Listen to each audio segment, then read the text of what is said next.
A few years back, I bit the bullet and left my cushy 9 to 5 to open my food dream. It was a chance encounter with a Belgian patisserie that changed everything for me. It's our chance to hatch our plan B out of the corporate life. Arriba! Because I love food. Now I'm sharing my favourite recipes and searching for other passionate people to tell me their stories. Thank you for joining us on our first episode of Passion Food as we talk fire. From wood-fueled to alcohol-fueled, this promises to be a hot, hot episode.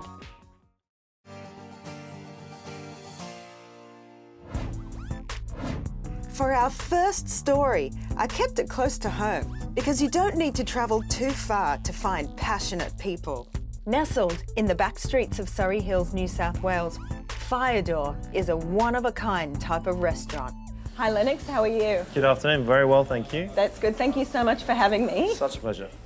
What are you going to be making for me today? We've got a variety. We've basically decided to stick with predominantly all Australian ingredients. So we have some live marron, some live pippies, and some of our dry aged beef. This is the workhorse. This is our grill, our restaurant. So as you can see, this is all fire powered, all wood powered by wood, so not charcoal. And we burn a variety of different woods on any given day in accordance with the ingredients. So same again, everything's done to order. The items are gently placed on the grill and then subjected to fire. And we tend to tailor the woods in relation to the ingredients themselves. The wood burns in this oven. Can I have a peek? You can have a peek. Woo! It's about to get a bit hotter. Hot. Ooh, that's nice. So this oven is literally like the start of the day is the lighting of a fire. Every chef that works here has to light a fire. You burn off all the volatile compounds, and what you're left with are these beautiful fruit embers. Wow, that's so pretty. You go from raw wood to ember. So it's all, and that's the first stage in our cooking. Essentially, the first stage is the cooking of the wood, because the wood itself is an ingredient in this instance. That glow is so pretty. It just so happens that my favourite colour is orange, so...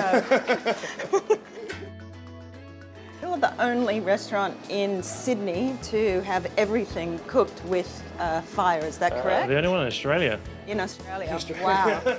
That's even more impressive. Yeah, it's a bit of a tarred line to follow, because it is extremely labour intensive. Literally here it's a gradual process throughout the day, but it's then harnessing that power and understanding the ingredient more, and that's why I do it. Certainly not a convenient method of cooking, but it is perhaps the most rewarding.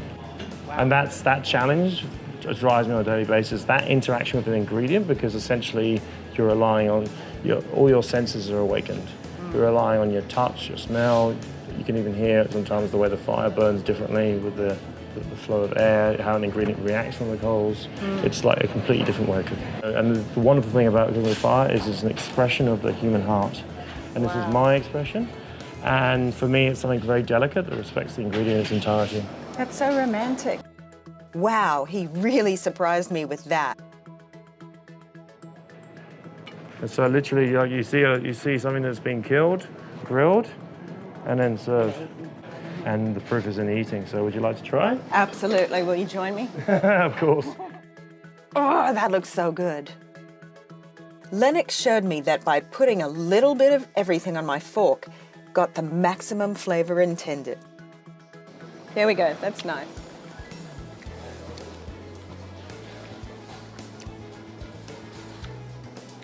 Wow. Pretty special. Then we put some pippies on the fire. And so when you cook them, they start to open up? Exactly. Yeah. So they tell you when they're ready. Oh, okay. So that's a bit of an easier one to cook. So they open up their door and go, come eat me. Exactly. And actually, I love cooking these, even so many things, ingredients I love cooking in the restaurant, but these especially just because they're so fun, And I love the sound as well. It's such a beautiful clink. The shells in the bowl. Oh, gorgeous. Clink, clink, clink. Oh, this ain't your first lemon zest, is it? No, definitely not. I've zested my fingertips a few times. No fingertips, please. So good. I don't know what everybody else is having for dinner, but I'm sorted. Wow.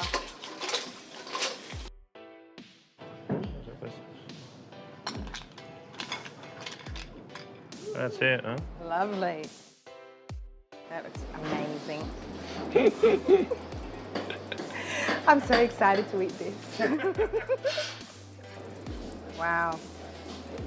So you just put the whole thing in your mouth. Okay. Oh my gosh. The smell, I wish there was smell-o-vision.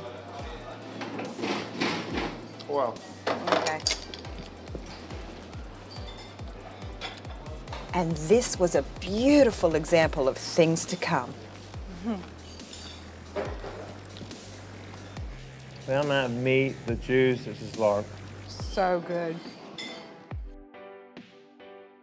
I had to sneak another bite of the pippies before we started on the steak. You know, we're a grill restaurant, we're not a steakhouse. But I knew that if I was going to have one steak, it had to be a good one. Lennox gets his beef from Vic's Quality Meats. It's aged between 140 and 180 days and can be a Wagyu rating of 5. This meat is so finely marbled that it bastes itself, so no oil required. He blows on the coals to ensure the perfect temperature and control of fire. We serve it actually just by itself with a simple salad. Literally just some garden, a really good lettuce, a couple of pickled onions, that's it.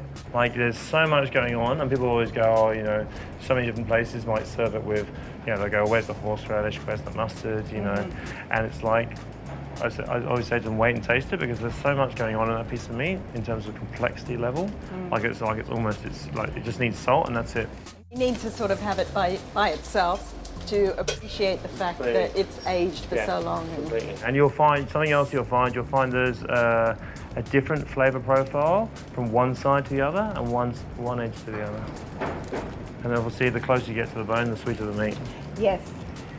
It's been a big year so far. We've done quite a few events. We're involved this year in the World's 50 Best down in Melbourne, which is fantastic because we got to represent Australia on a world scale.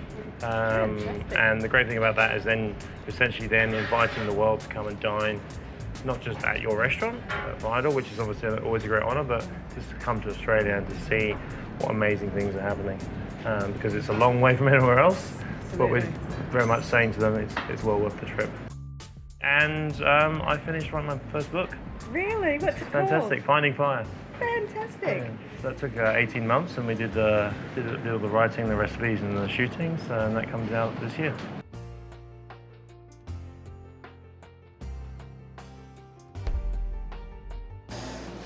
It's incredible. It's just the fat that runs through it just melts. Like, it's just incredible. And it looks so juicy and moist. Oh, how juicy and delectable does this look?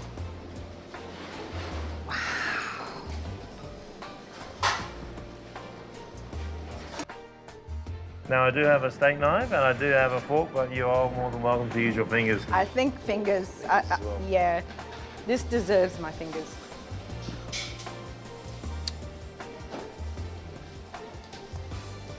I'm never leaving you.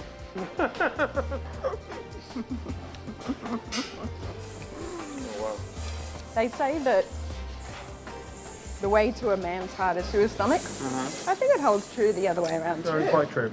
Quite true. Well done, Lennox.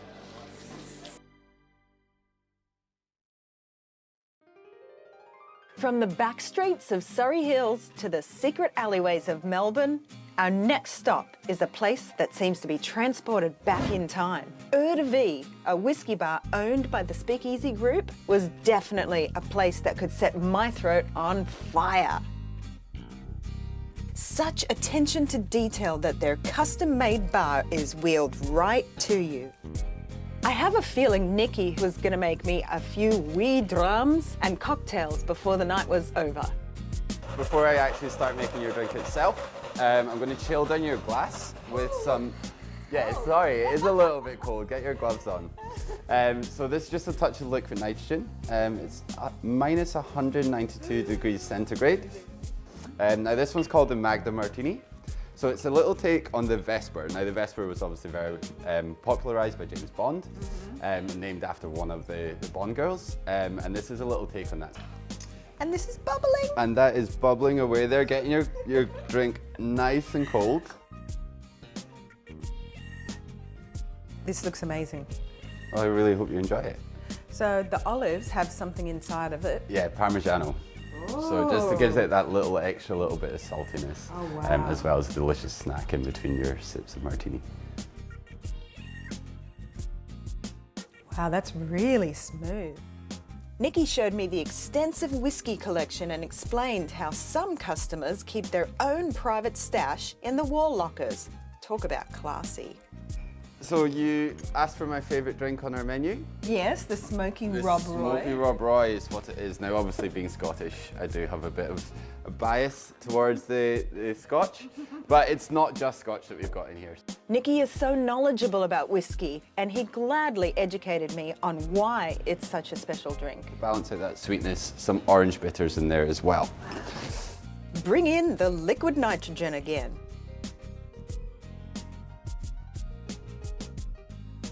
We're also going to use it to extinguish a flame. So as I said, the smoke in both the whiskies that we've used and then a touch of that cigar infusion will already give it quite a good amount of smoke into the cocktail. But just to amp that up a little bit and just to put a little bit more smoke into the drink, we've got some hickory wood chips here. He captures the smoke to lock in the flavour. And then I'm just going to lift this off to give you this lovely cloud of smoke for that lovely aroma, as well as I said, adding that extra layer of smoke into the cocktail as well. Wow. Reminds me of sitting in front of a campfire. Here's to Rob Roy. Yeah. And absolutely. you, Nikki. Well, enjoy. Thank you very much. Very smooth. He even allowed me to get behind the bar and make my own fire-fueled drink called the Zacapa Blazer. If you give me a hand on this one, as it's quite fun to do. Ooh, I love playing with fire. I believe you'll enjoy a little bit of danger. If we get you to hold both of these, so we're just going to slowly heat this from the bottom. So you can start to smell that as well now, that the sugars are very close to starting to caramelize. There we go, and there's the flame coming. Oh my gosh. And you want to do this very slowly. Yes. Pour it from one into the other. Kids, don't try this at home. And then just back in again. And if you feel more comfortable, try and get a little bit of height between the two. And what this is doing at the moment is just caramelizing off those excess sugars and a touch of that excess alcohol that's in there, so giving it a little bit of dilution, but also quite a lot of oxidization in there as well. So it just lightens up the drink a little bit, marries all those delicious flavors together. Incredible. And if you just finish this off with a cinnamon stick on the top there, and that flame that's still going will just burn that ever so slightly, so you'll get that nice kind of hint of cinnamon. Cinnamon. Ah. I love cinnamon. If anybody knows me, they know that. Thank you very much for allowing me to make this. You made it. Trustworthy. You worked hard for this one. So. I wouldn't have trusted myself. Ah! I feel like it's going to singe my eyebrows. It won't. It does take about 30 seconds or so just for those aromas just to kind of evaporate a little bit. I'm scared.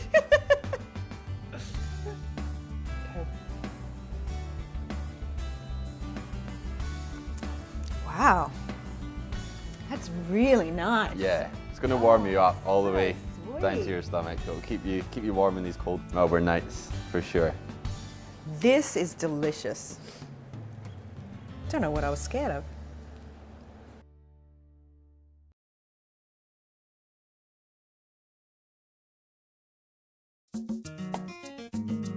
When I smelt that cinnamon bark at the bar at Eua-de-Vie, it sparked an idea to make my recipe for ooey gooey cinnamon rolls. There's nothing that I love more then cinnamon. It's such an exotic, warm, scintillating spice. Little bit spicy on the tongue, but beautiful and warm and comforting smelling when it comes out of the oven. This is my Express is Best recipe that's sure to please.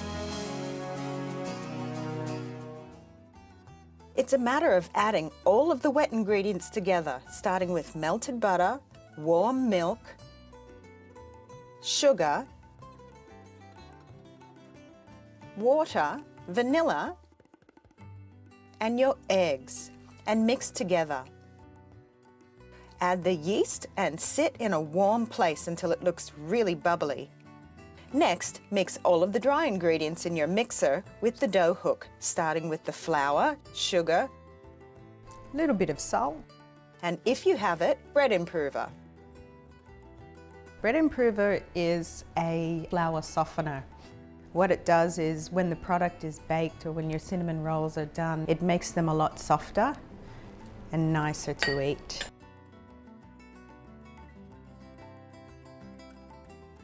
Mix until your window appears and then rest your dough until almost doubled.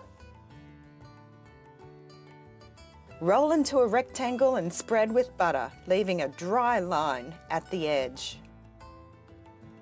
Cover with brown sugar and loads of cinnamon and roll towards you. Spray the dry line with water and that's your glue to help the roll keep its shape. Cut to your desired size and give it another rest until they poof up. Bake for 25 to 30 minutes until golden brown and cover with Gooey cinnamon roll icing.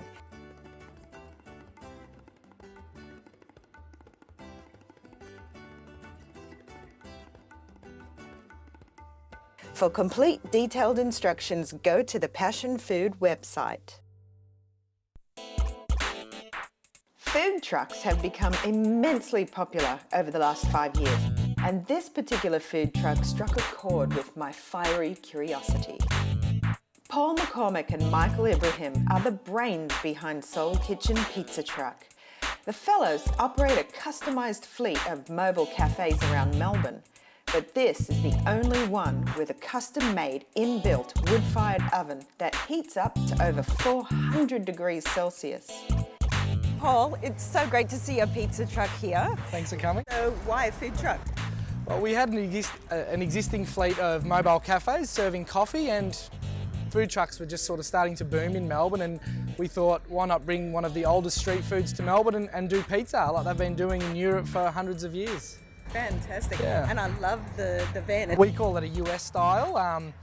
Very unique looking truck, quite old. We basically did a full restore job on it to get it to this stage, and then yeah, obviously the fit out was quite tricky, but we've got what we think is quite a unique food truck for the Melbourne scene. I wanted to see for myself just how Paul can stand the heat of that tiny kitchen.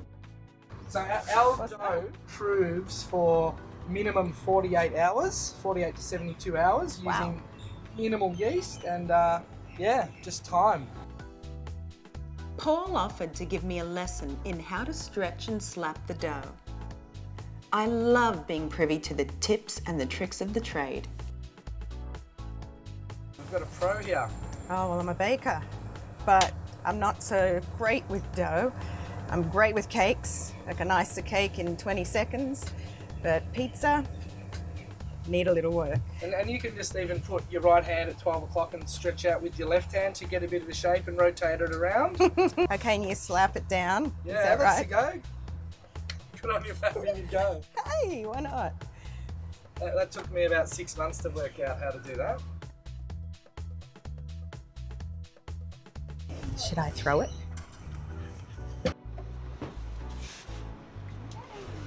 Let's dress this Neapolitan canvas properly. Hand-crushed San Marzano tomatoes here. Basil always goes on first. And here we have a locally made buffalo mozzarella. Oh, I love buffalo mozzarella. It's It is so the delicious. best. Finish off, good lug of extra virgin olive oil. Gorgeous. And then here we have our pizza peel. Wow. So simple, yet It is, but hopefully the end result looks very different to what we put in the oven. Burn, baby, burn. It's going to come out very rustic looking. Yeah, I'm all about rustic. Yeah. The more rustic, the more homely, the more love, the better. It's the thin, soft base, along with the chewy, lightly blistered outer crust, that are considered to be the chief characteristics of a traditional Neapolitan pizza.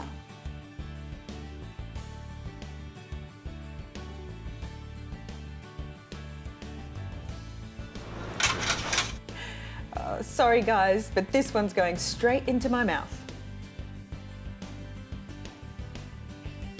I did meet a few friends and we decided to share each other's pizzas. Maria gave me some of her chili flakes and a few laughs to boot. I believe that street food has a unique ability to join strangers in a momentary bond of repletion and contentment. Buon appetito! I feel like I've made some friends today. The simple things in life are always the best. I love being able to talk with people about what they love. It's really a different language when you start talking about passions and especially about food, because food is such a visceral thing. It's a need. Every human needs food. Yes, I know that. Food is a noun, but food is something completely different. It's so much more than that. It's life.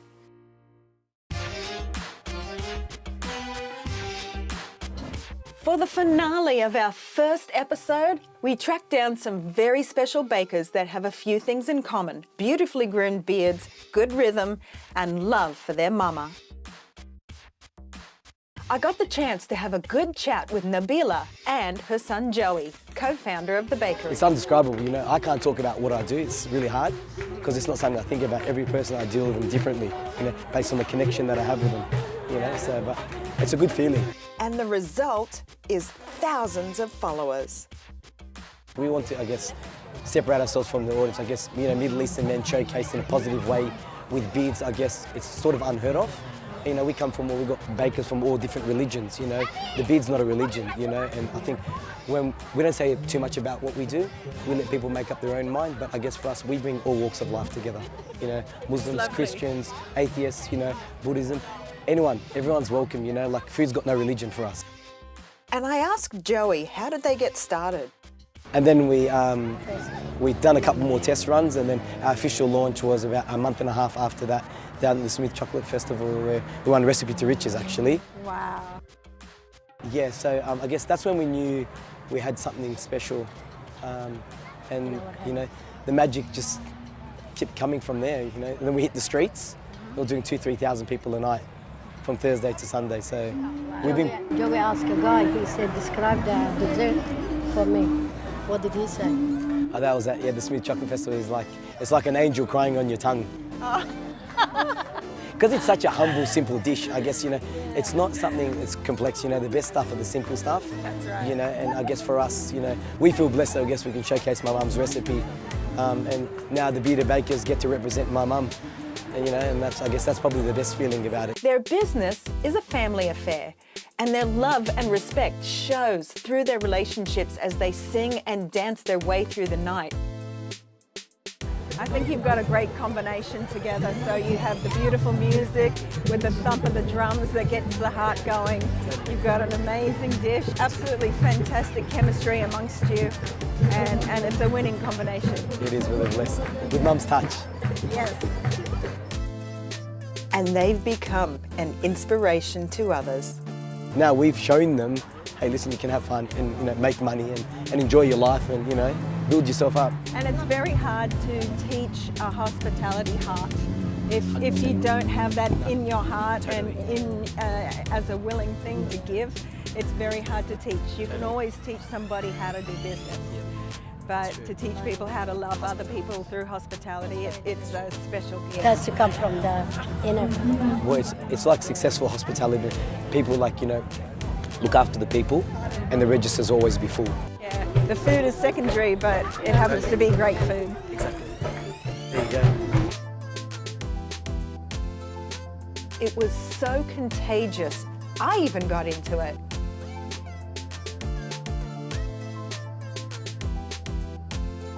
I had Joey show me the way.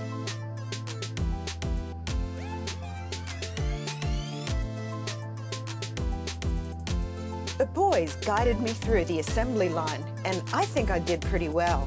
And if dancing is part of the process, I'm in. As promised, Joey fed me my first spoonful of knafeh, and it was worth the wait.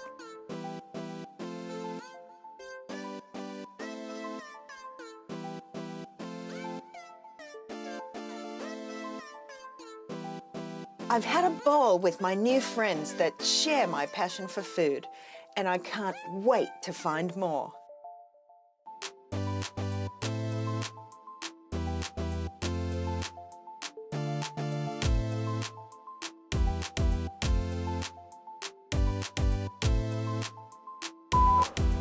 Oh, failed the window test.